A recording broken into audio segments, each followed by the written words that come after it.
طالبان کی افغان حکومت پوری دنیا کو ایک کے بعد ایک سرپرائز دے رہی ہے۔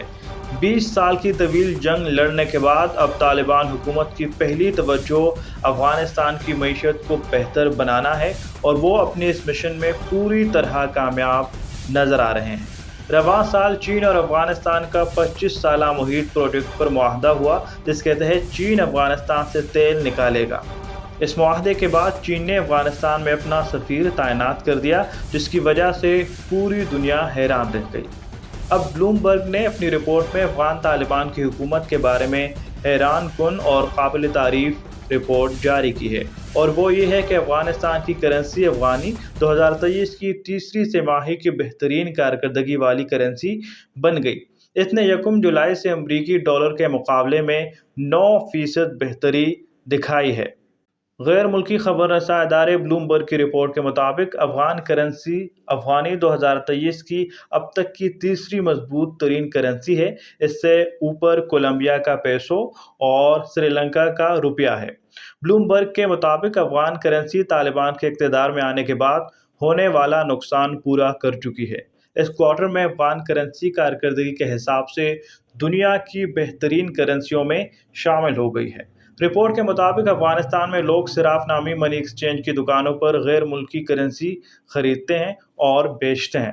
صراف کی دکانیں ہر شہر اور دیہات میں ہر جگہ موجود ہیں۔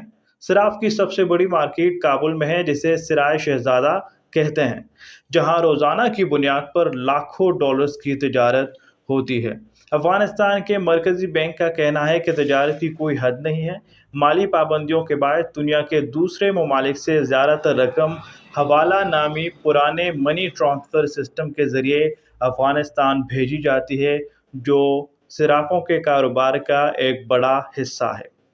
خبر کی تفصیل آپ کو بتاتے ہیں، لیکن آگے بڑھنے سے پہلے ہمارے چینل کو سبسکرائب کریں۔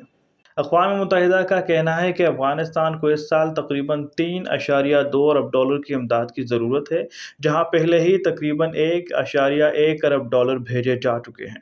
اقوام متحدہ نے گزشتہ سال تقریباً 4 ارب ڈالر کی امداد افغانستان بھیجی تھی، کیونکہ اس کے 4 کروڑ 10 لاکھ افراد میں سے نصف کو غذائی قلت کا سامنا تھا۔ 2 سال قبل اقتدار حاصل کرنے کے بعد سے طالبان نے اپنی کرنسی پر مضبوط گرفت برقرار رکھنے کے لیے کئی اقدامات اٹھائے ہیں۔ ان اقدامات میں مقامی لین دین میں ڈالر اور پاکستانی روپے کے استعمال پر پابندی اور امریکی ڈالر کی ملک سے باہر نقل و حرکت پر سخت پابندی عائد کرنا شامل ہیں۔ نہ صرف یہ بلکہ مقامی افراد پر آن لائن تجارت پر بھی پابندی عائد کی گئی ہے۔